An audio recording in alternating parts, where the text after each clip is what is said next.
السلام عليكم ورحمة الله وبركاته. ازيكم حبايبي؟ عاملين ايه؟ يا رب تكونوا بألف خير.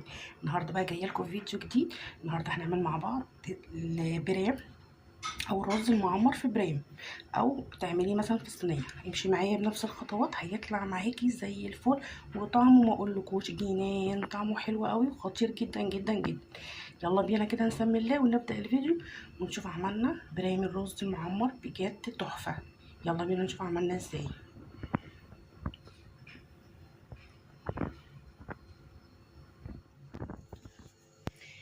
السلام عليكم ورحمة الله وبركاته. ازيكم؟ عاملين ايه؟ يا رب تكونوا بألف خير.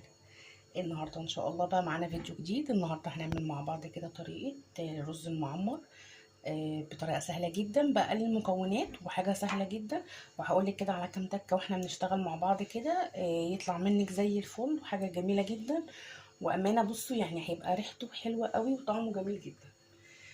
بصوا انا معايا كل المكونات بتاعتي. معايا هنا الرز، طبعا الرز على حسب ما انت ايه بقى ايه هتعملي.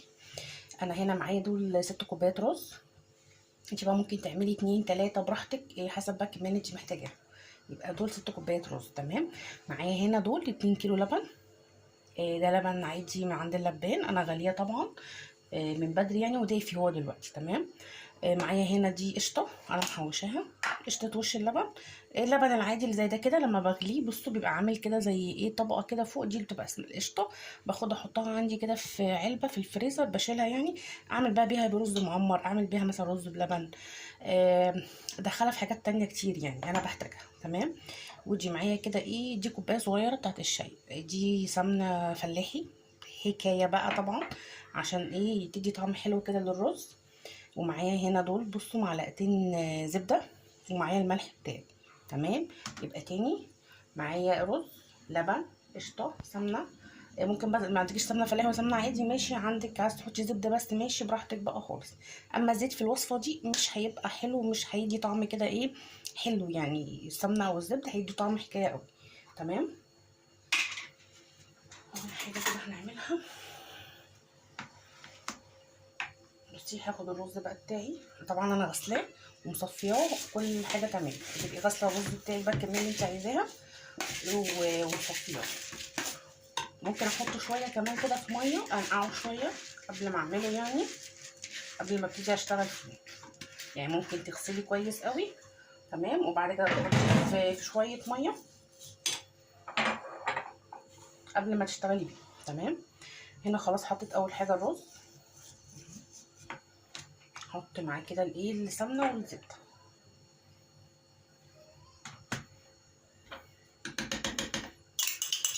عايزه السمنه والزبده يختلطوا ايه بيه كويس. مشي بس معايا على الخطوات دي وهيطلع معاكي زي الفل. هحط الزبده بتاعتي زي ما قلت لكم معلقتين زبده. طبعا كل المقادير والمكونات بتاعته هكتبهم لكم برده ايه في صندوق عشان اللي يحب برده ايه يعمل. وتقلبي كده بقى. طبعا زي ما قلت لك السمنه بقى او الزبده براحتك، انت عايزه تستخدمي سمنه ماشي، زبده ماشي، اللي يعجبك حسب بقى امكانياتك انت وحسب المتوفر عندك. ان شاء الله كل حاجه تبقى متوفره عندكم كده. دي زي ما قلت لكم علبه قشطه، انا ايه هجيب كده معلقه انا محوشاها من وش اللبن. علبه عاديه خالص اغسلها وانشفها كويس. وكل ما يكون عندي لبن وبغليه ولا عمل قشطه اروح ايه حطاه، اروح محوشاها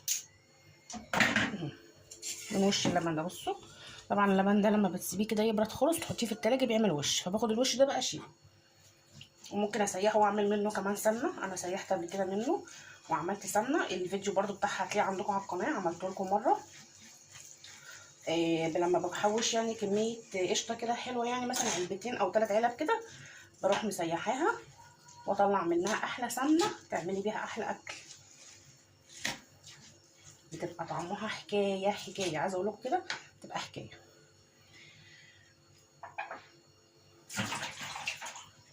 بصوا انا هعد بقى كده عشان انا عايزه اعرف انا هعمل قد ايه.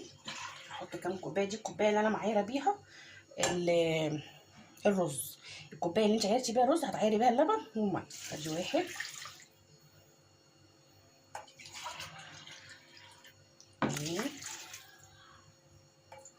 الكوبايه اللي انت عايرتي بيها تعايري بيها 3، 4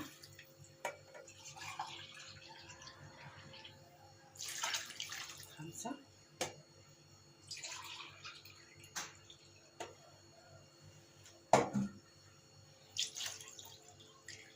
كده ايه ماشي كده. بس هقلبه كده 6. انا محتاجه 7. هزود ده كوبايه ميه او كوبايه وربع ميه. طبعا ما يبقاش كله لبن، لازم يبقى برضه فيه ايه ميه. دي كده كوبايه ميه، وهحط كمان ايه ربع كوبايه.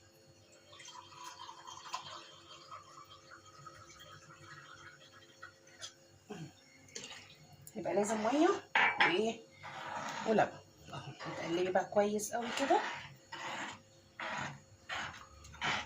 اقلب كويس ليه؟ عايزه ادمج كده اللبن مع الرز، مع السمنه، مع الزبده، مع الملح، مع كل حاجه. عايزه كده كله ايه يشرب اهو.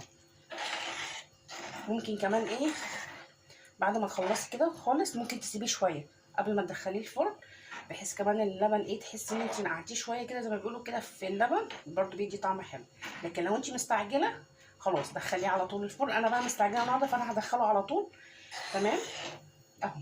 بس بقلب كويس عشان عايزه برده ايه الملح ايه يدوب ويبقى في كل حته في اللبن في الطاجن.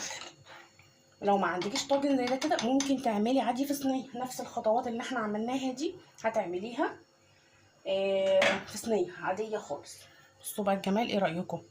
بصوا حكايه تحفه كده. خلاص هو كده جاهز ان انا ادخله الايه الفرن. طبعا انا اكون مسخنه الفرن قبلها بشويه يبقى سخن معاكي كويس عشان ايه تحطيه على طول. تمام. انا مسخناه يعني بقاله زي ربع ساعه كده. في الاول هتعلي النار بتاعت الفرن يبقى عالي شوايه من تحت، اللي هي من تحت يعني. ما تفتحيش عليه الشوايه من فوق، انت هتفتحي من تحت النار اللي عندك اللي تحت. تمام. وتبقى عاليه في الاول اول 5 دقايق او 10 دقايق كده. تمام. وبعد كده تروحي ايه مهديه النار عليه. تمام. او ما تحسي ان هو بدا يغلي خلاص ويتشرب هتروحي موطيه النار عليه. تمام. بصوا يعني يعني هوريكم شكله النهائي هيبقى تحفه تحفه. انا عايزه اقول لكم دلوقتي من دلوقتي ريحه السمنه مع الزبده مخليه حكايه. يلا بينا بقى نحطه في الفرن كده وايه اوريه لكم بعد ما يخلص. كده بصوا انا حطيته خلاص كده في الفرن زي ما انتم شايفين اهو. بصوا طبعا النار اهي، النار اللي تحت هنا معلياها اهي. بصوا النار دي بتفتحي اللي تحت كده وتعليها شويه بس عشان يبتدي ايه ان هو ايه يغلي معاكي. تمام. اول ما تحسي ان هو بدا يغلي بقى وكده تروحي ايه موطيه النار دي شويه هتبقي مهدياها اهو.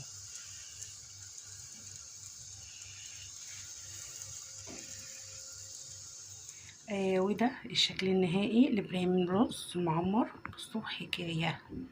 ايه رايكم؟